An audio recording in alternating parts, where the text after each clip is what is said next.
Hi, and welcome to Lippy Presents Ghost News Network. Today, it's our definition of the week, and we're going to be talking about the definition debunk. What does it mean to debunk something?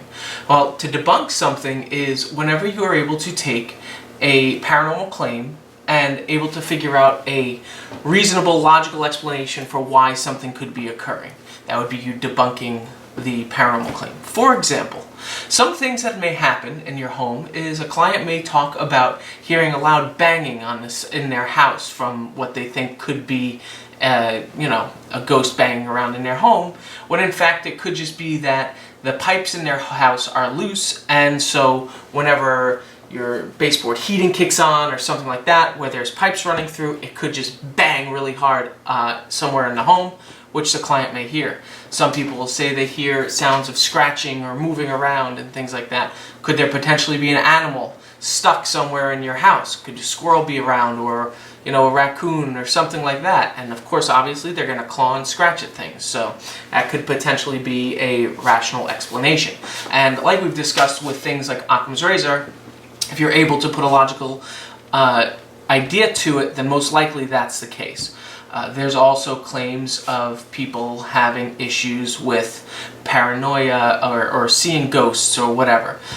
So some of the things we do, for example, to debunk and just to look for the client's safety is we do base reading. So we'll walk through the home and we will look at everything around, check every outlet, every switch, every lamp, the microwave, TV, what all the EMF readings are.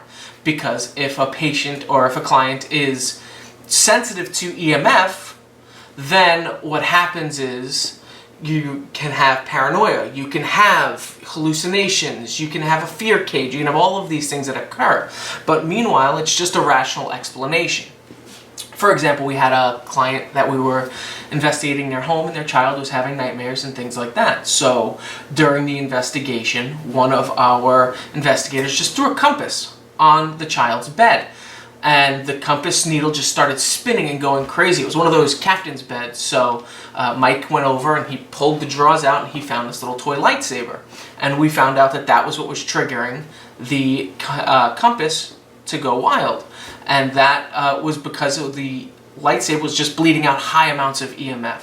So we told the homeowner to just remove the lightsaber from their room and let the child go to bed without it, and sure enough, never had a paranormal incident again. It was just the device itself the child was sensitive to it, and that EMF that was leaking out of that lightsaber just gave him the symptoms of having a paranormal experience, when in fact nothing was happening. Another thing is, some people will say things will turn on and off by themselves. Always check the batteries, make sure that they're good.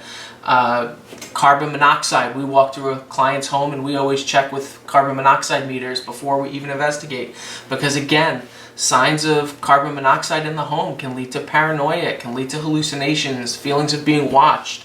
So, all of these things are things that, as a paranormal investigator, you want to go in and make sure you're doing. This way, you're safe in the home, the client is safe in their home, and it gives you a stronger chance of capturing paranormal activity because you've already went through and checked their pipes, made sure nothing was loose. You've walked through and you've checked their EMF through their house. You've walked through, you've checked the carbon monoxide. You've checked the quality of their windows to make sure that they don't have breezes and things like that, because people sometimes say they feel like somebody walks by them, or they feel a cold spot. If it's near a window that's not put together properly or just old, that could be a sign of, that not being a cold spot. It's just an old window that needs to be replaced. So that is what debunking is. When you guys are out there and you're investigating, if you're another team, what do you do? Do you do walkthroughs of the house and make sure you understand what the house is before you start investigating the paranormal? If you don't, I strongly recommend you do. Having base readings and knowing as much as you can about the location before you investigate, it's just really, first of all, it's going to make the clients feel a lot safer, and it's going to give them, the thought that they know you're looking out for their care as well, as not only just, ghosts and spirits. So if you don't do it, I strongly recommend doing it. Get yourself a carbon monoxide meter, do base readings, look at the structure of the house as best you can, and this way that you're ruling out any natural occurrences before you investigate. So when you do capture something, hey, at least you've got that to strengthen your evidence a little bit more. Makes it a little bit better.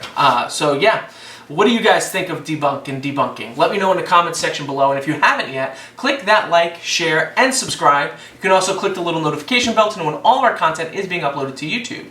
So thank you guys very much for joining us on this latest edition of Ghost News Network, and until next time, take care, guys.